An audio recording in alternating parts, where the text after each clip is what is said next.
Tony Tukumbo Fernandez Show is all about promoting the true life and success stories of African and Caribbean achievers around the world. If there's a product or initiative you wish to share, feel free to give us a call. The number is 0788 280 9005. A very warm welcome to all our listeners around the world. You're welcome to the Tony Tukumbo Fernandez Show, a show that promotes the true life and success stories of African and Caribbean achievers around the world. So if there's a product or initiative you wish to share, feel free to give us a call. The number is 0788 280 9005. That number once again is 0788 280 9005. Take time to visit our international blog at www.tonyfernandez.co.uk. It's all about promoting the true life and success stories of Africans and Caribbeans making a difference around the world. And we have some amazing, amazing guests lined up this year, 2023. It's February in the States, where they're celebrating Black History Month this month there. And we have the pleasure today of having an amazing guest on the Tony Tukumbo Fernandez Show, CEO of Transformational Living. He's also a mindset coach, doing amazing things. And I was only able to connect with him a couple of weeks ago because he also happens to be my cousin. So it's a very, very special show for everyone today. As they say, blood runs thicker than water. So it's a pleasure to have Coach Wayne Dawson on the show, all the way in Florida, USA. So nice to finally meet you after all these years. It shows it's going to be a very, very special month in February and a special year itself. And where you are in Florida, USA, you're also celebrating Black History Month. So nice to meet you. Also for the pleasure of all Thank you. The pleasure is mine. Yeah. So the pleasure for all our listeners listening around the world today, they're also dying to know a bit about yourself, your background, and the things you're most passionate about in life. Okay, thank you so much for the warm welcome, because Brother Tony, it is indeed a beautiful experience discovering a part of your own genetic heritage when you into a family member, such as we did a couple of weeks ago, through another family member who resides in England. So the title of my company is actually VIP Transformative Living. And the VIP is very significant, very important. And we'll talk about that because my wife also has a company. She's a psychologist, and her company is VIP Transformations. And we talk about transformative living and transformations because we believe at the essence and at the core of the delivery of people of color in this country and in this world is the need for self-realization and a transformation. And as we go on, we can speak more about that concept and that philosophy.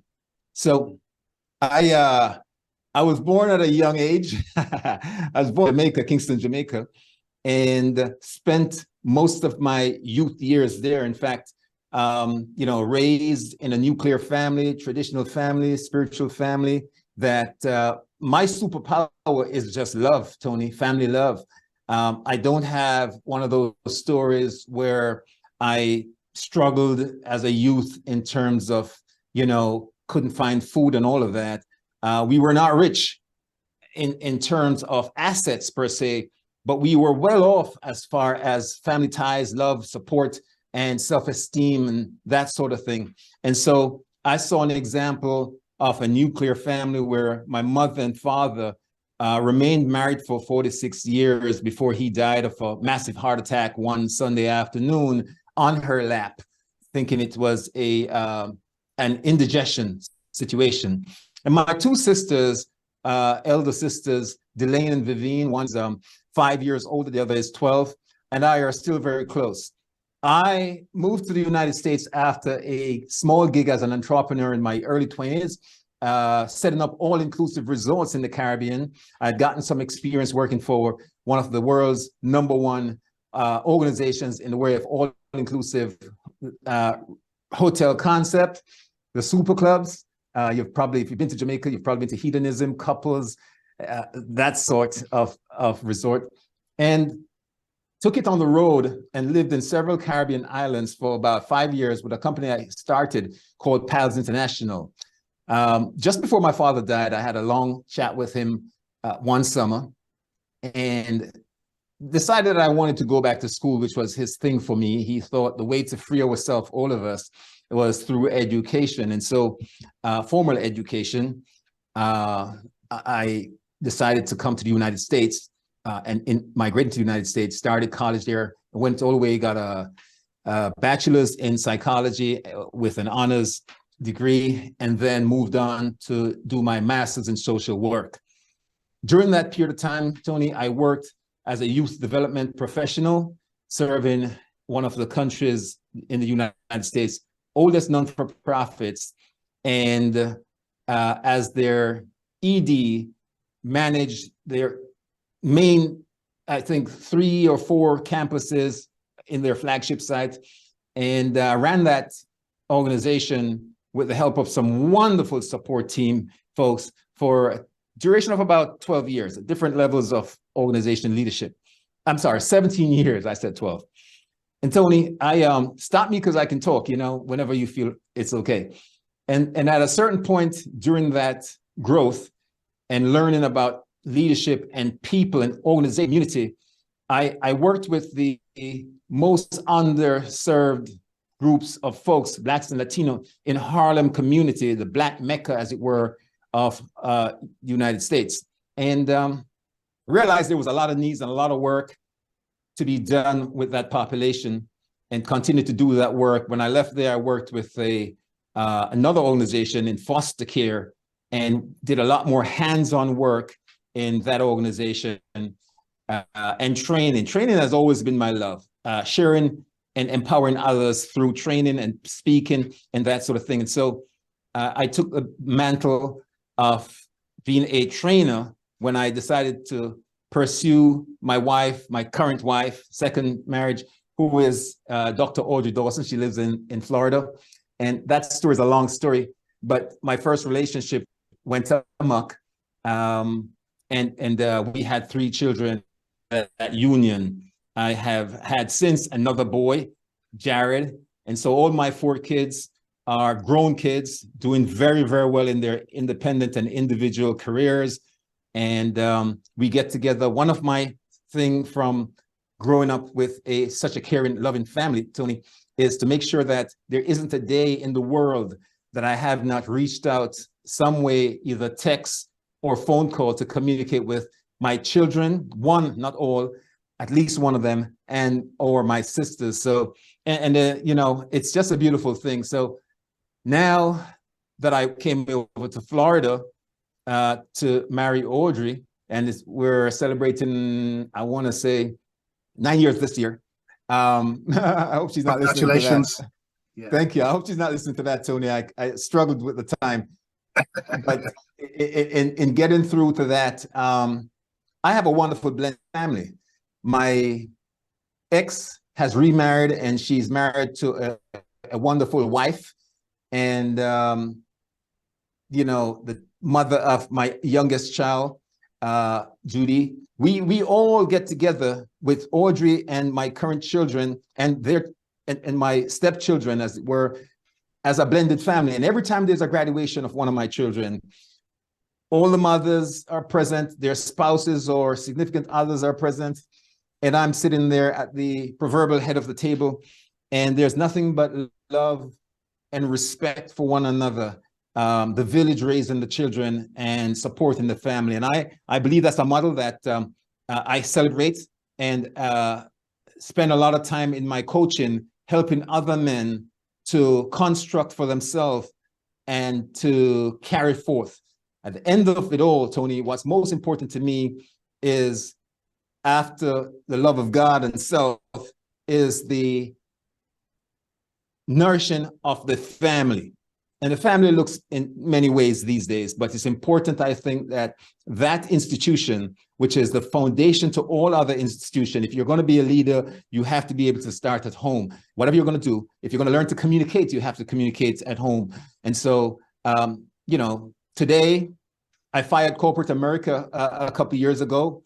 I was a manager in healthcare and a trainer.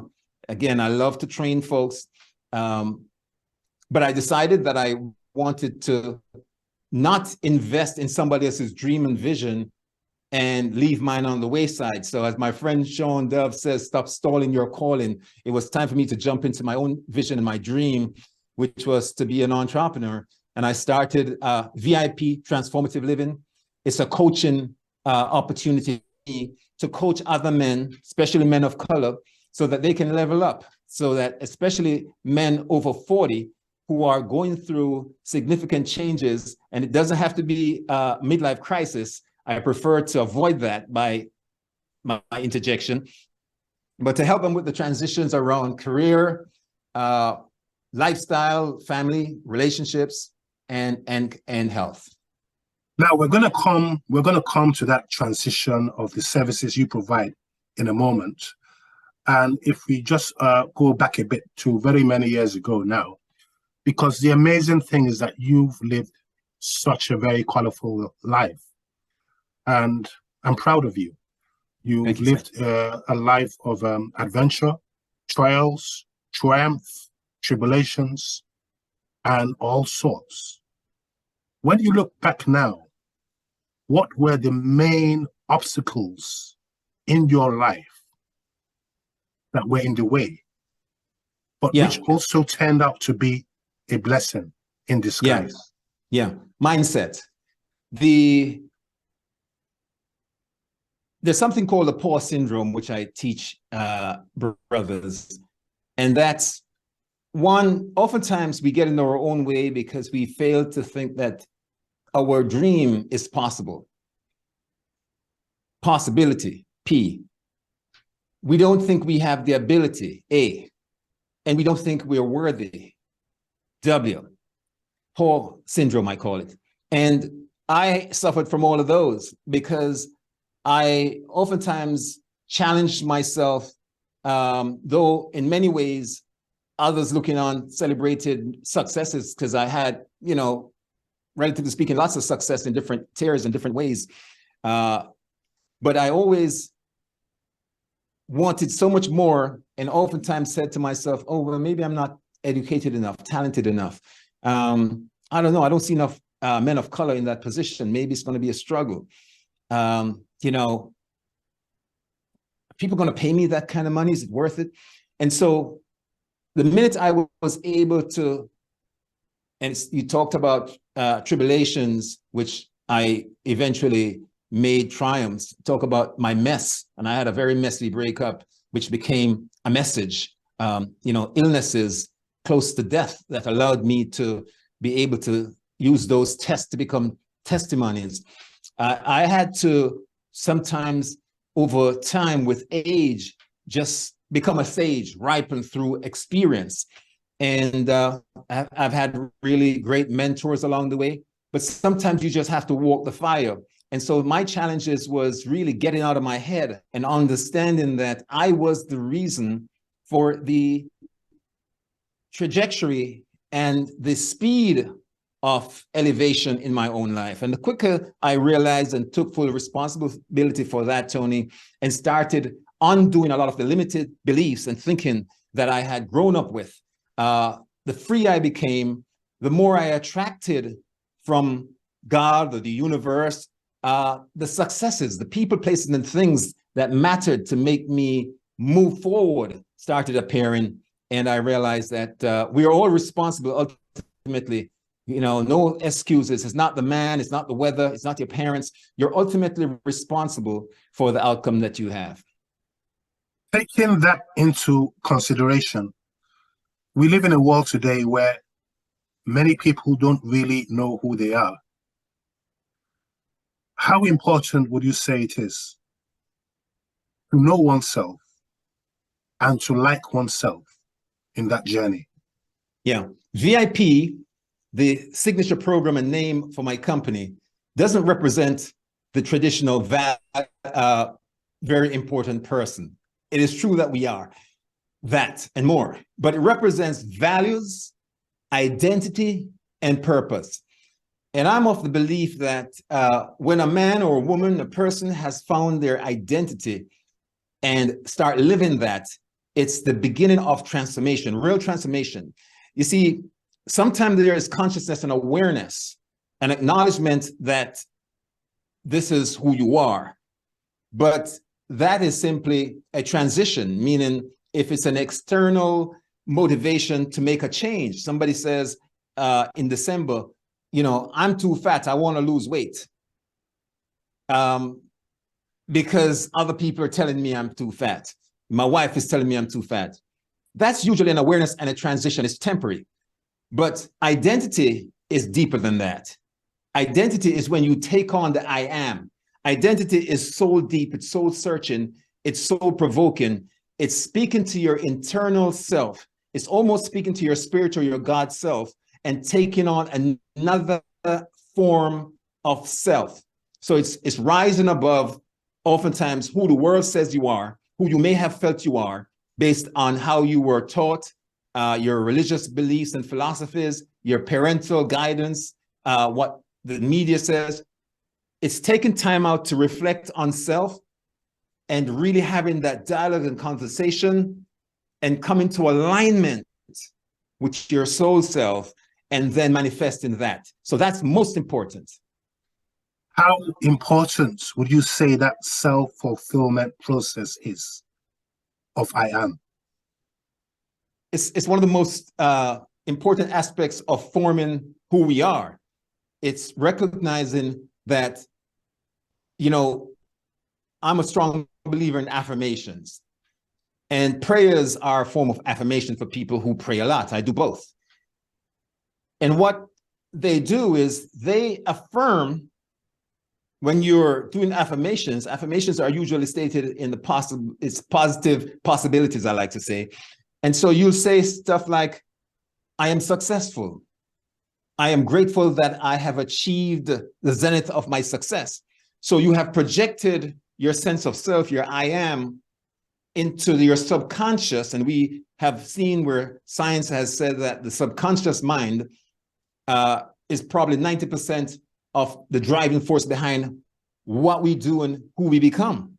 And so if you are having that conversation at that level of convincing yourself through repetition, whether you look in the mirror, whether you do it while breathing, however you do it, it's important because then the entire body, which does not know, by the way, the thoughts, it is said again, psychologists say that when you have a vision, the body does not know the difference between reality and fantasy.